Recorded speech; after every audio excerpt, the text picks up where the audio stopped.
Eh bien bonjour, bonjour à tous, à toutes. L'empathie, ça va être le thème de la matinée. Alors l'empathie, pourquoi, comment, c'est le sous-titre. L'empathie, c'est une notion assez compliquée qui a eu d'abord différentes définitions au fil du temps, qu'on a souvent confondue avec l'identification, qu'on confond encore avec la compassion. Donc il y a une zone grise autour de l'empathie, qui est même parfois un mot un peu fourre-tout, dans lequel on peut retrouver tout et son contraire. Donc ici, l'idée de ce séminaire, de cette matinée, c'est de voir un peu l'actualité de l'empathie. Alors l'actualité neuroscientifique, qu'est-ce qu'on a découvert au niveau biologique, au niveau cérébral sur l'empathie, et puis aussi comment est-ce qu'on peut l'appliquer. Alors là, ça répond à une autre question. Est-ce qu'on peut développer son empathie, ou est-ce que c'est quelque chose que l'on a à la naissance, une qualité humaine que l'on a à la naissance, ou qu'on n'a pas, et puis qu'on peut très difficilement modifier, on peut difficilement acquérir ou pratiquer l'empathie si jamais on a un défaut d'empathie à la naissance. Donc on va voir un peu ces questions-là, ce qu'on en dit aujourd'hui. On va passer aussi par l'empathie animale, parce qu'il y a pas mal de travaux sur l'empathie animale qui nous ont permis aussi de découvrir des choses sur l'empathie humaine.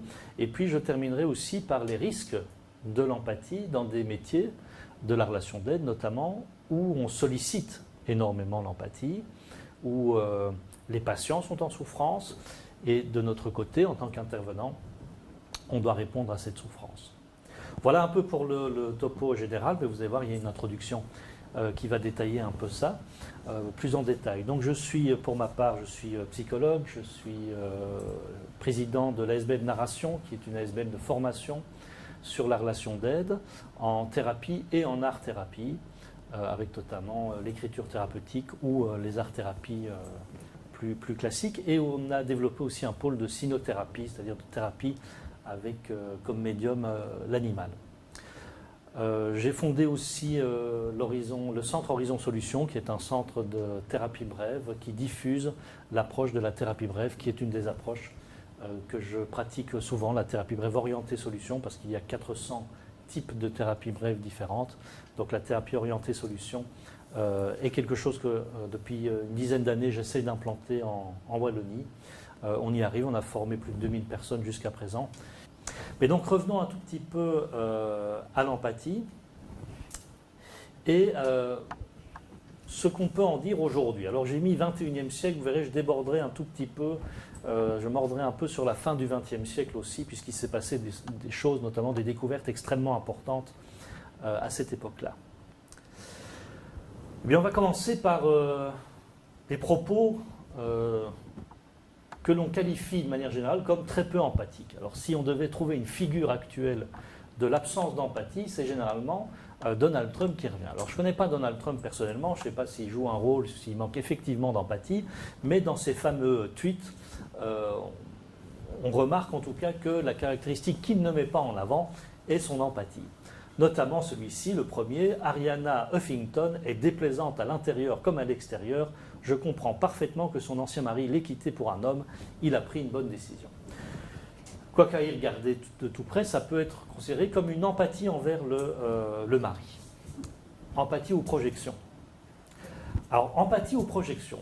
Derrière l'humour ici des tweets de Trump, il y a des choses quand même qui vont nous intéresser. Est-ce que Donald Trump, dans ce tweet, est empathique vis-à-vis du mari, puisqu'il se met à sa place, ou est-ce que ce n'est pas de l'empathie, mais plutôt autre chose, et j'ai parlé du mot projection. Alors on va déjà faire une première différence théorique de trois termes qui sont proches. D'abord, l'identification.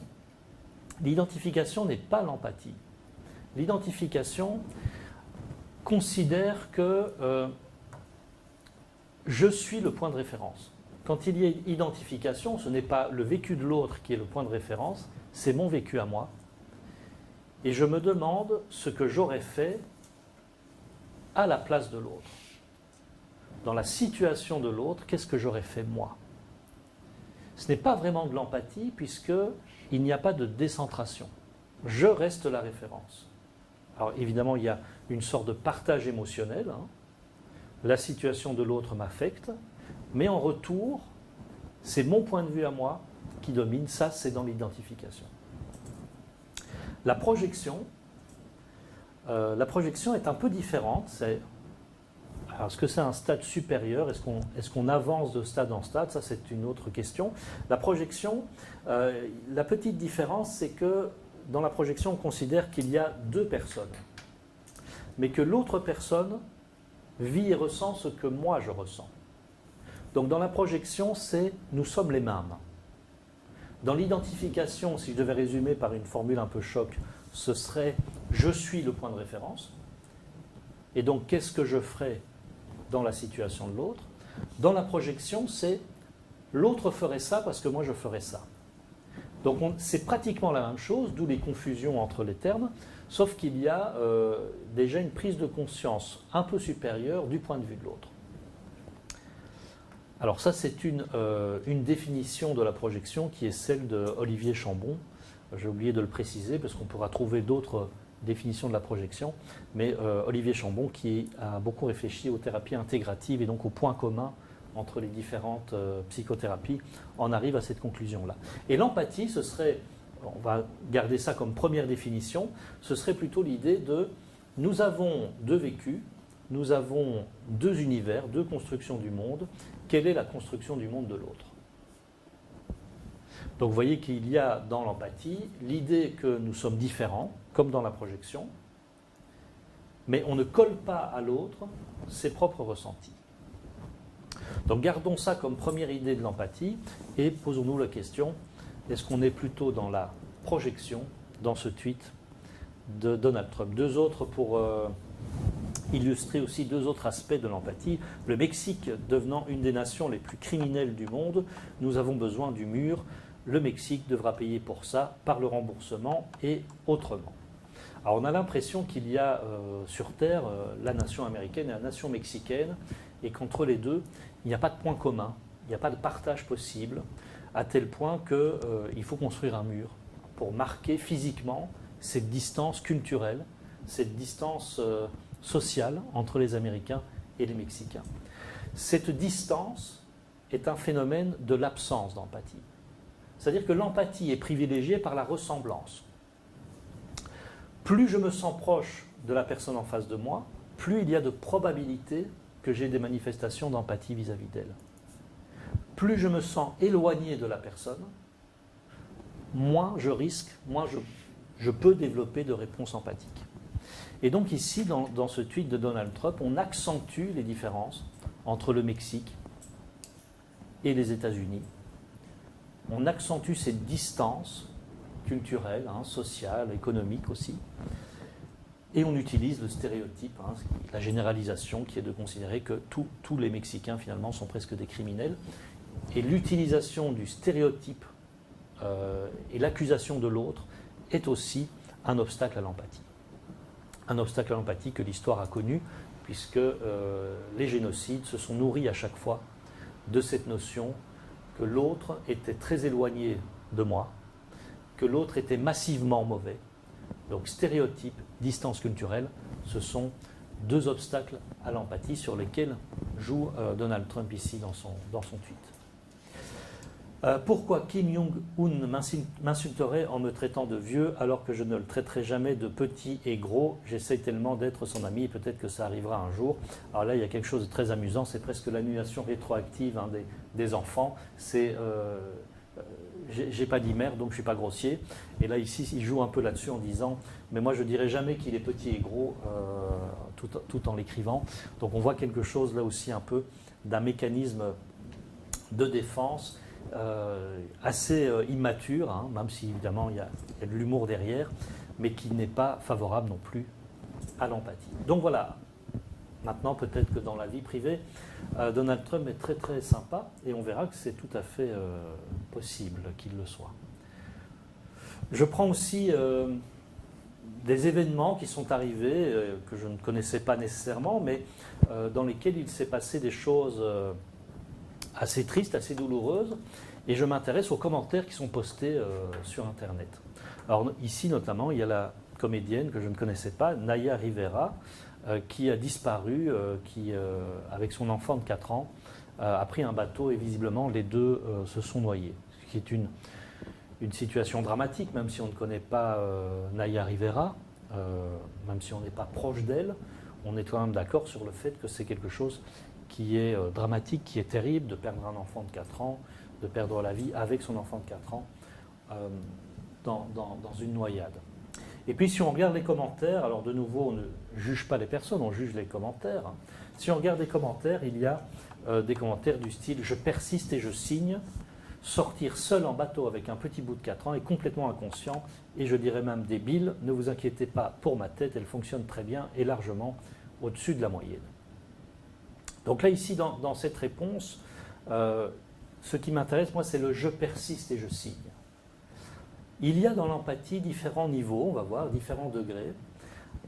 Il y a le premier degré qui est une résonance affective. C'est-à-dire que j'ai un premier ressenti qui est plus fort que moi, qui est presque un ressenti instinctif. Et ce premier ressenti, ça peut être très bien un ressenti douloureux, en disant « Mon Dieu, moi je suis parent d'un enfant de 4 ans, qu'est-ce qui arrive ?» Et là c'est l'identification qui se met en place. Ou bien ça peut être aussi une première réaction de rejet. Ma première réaction peut être, face à ma propre angoisse de mort, de dire « c'est stupide ce qu'elle a fait », ça me permet de me protéger moi-même de mon angoisse en me disant « moi je ne ferai jamais ça, donc c'est un risque en moins dans ma vie ». Je ne sais pas si vous suivez un peu mon raisonnement, mais on est dans cette première réaction affective qui peut aller dans n'importe quel sens et qui ne fait pas de nous des êtres inhumains. Mais il y a un deuxième degré d'empathie, qui est l'empathie cognitive, qui consiste à prendre du recul sur son premier ressenti et à comparer finalement sa réaction affective première à toute une série de données, à toute une série d'informations. Et là, dans ce deuxième temps, je peux très bien me dire, je peux très bien essayer de comprendre que si j'ai rejeté cette pauvre Naya Rivera en l'accusant d'avoir commis une erreur, c'est parce que moi-même, ça me rassure. Donc mon empathie cognitive, dans un deuxième temps, peut moduler ma réponse affective première. Ici, dans le « je persiste et je signe », on a quelque part la trace que cette empathie cognitive n'a pas fonctionné. C'est-à-dire qu'il n'y a pas eu de modulation de la première réponse. Il y a une réponse affective qui a été une réponse accusatrice, et puis quelque part, cette réponse aurait dû être nuancée par une empathie cognitive. Il n'y a pas eu lieu. Okay ? Un autre fait d'actualité qui est terrible aussi, c'est ce petit garçon de 6 ans qui se jette entre un chien et sa petite sœur pour protéger sa petite sœur. Il est agressé par le chien, on voit les blessures que ça lui a occasionnées, mais il a sauvé la vie de sa petite sœur. En tout cas, il a sauvé le visage de sa petite sœur, qui est un fait aussi très émouvant. On peut avoir des tas de réactions émotionnelles vis-à-vis de ça. Je note quelques commentaires parmi tous ceux qui ont été postés, et notamment il y a des commentaires qui ont été haineux vis-à-vis du chien. Et donc il y a une réaction à ça, tellement de commentaires haineux envers ce chien, un animal n'attaque jamais sans raison et préviennent avant par différents signaux, certainement la gamine qui l'a pris pour un jouet, la seule responsabilité en revient au propriétaire et surtout aux parents, tu laisses jamais tes gosses seuls sans surveillance. Donc là, on retrouve ces obstacles à l'empathie qui est l'accusation de l'autre. C'est-à-dire, quelque part, l'autre l'a bien cherché. L'autre est stupide. D'ailleurs, vous savez que c'est dans les commentaires, si on analyse un peu les commentaires, c'est l'insulte qui revient le plus souvent. L'insulte qui revient le plus souvent, c'est l'autre est con, l'autre est stupide, débile. Il y a des variantes à ce mot-là. La deuxième critique, c'est l'autre est un mouton. Mais c'est en gros les deux remarques qu'on retrouve le plus souvent quand on analyse ce genre de commentaires. Donc là, il y a une accusation de l'autre qui fait véritablement obstacle à l'empathie envers l'enfant ou envers les parents. Mais par contre, on a une empathie beaucoup plus forte pour le chien. Et on peut même penser derrière pour les animaux en général. C'est très interpellant ça, et c'est très intéressant en même temps. Vous savez qu'on est en train de développer énormément de robots, et notamment on essaye que les robots soient empathiques. C'est-à-dire on essaye que des robots détectent l'émotion du visage, des micro-signaux, et qu'ils puissent donner une réponse en rapport à l'émotion qu'ils observent chez l'autre. Et un des risques à développer cette technologie, pour lequel il y a énormément d'experts qui sont en train de débattre, un des risques de cette technologie, c'est qu'on éprouve davantage d'empathie pour le robot que pour les êtres humains. C'est actuellement un des freins à l'essor de la robotique au niveau éthique. On a peur qu'on développe finalement beaucoup plus d'attachement pour un robot qui va toujours nous donner une réponse finalement dans le sens de nos émotions et de nos besoins, et qu'on en ait de moins en moins pour les êtres humains, complexes, maladroits, malhabiles, agressifs et avec leurs propres problèmes. Par contre, ce qui est interpellant, c'est qu'au niveau des animaux, de la défense des animaux, on observe quelque chose qui est similaire, c'est-à-dire que chez certaines personnes, je ne fais pas de généralité, certaines personnes commencent à développer davantage d'empathie pour les espèces animales que pour les espèces humaines. Ça peut être très interpellant, ça, en termes de survie, quelque part, de l'espèce. C'est un peu comme si on avait des koalas qui soudain se désintéressaient des koalas pour s'intéresser plutôt de la survie des rats dans la jungle. Je ne sais pas si ça coexiste, mais j'ai des efforts à faire, moi, en connaissance animale. Donc voilà, il y a une distance vis-à-vis des humains qui s'installe, il y a une proximité vis-à-vis des animaux qui s'installe.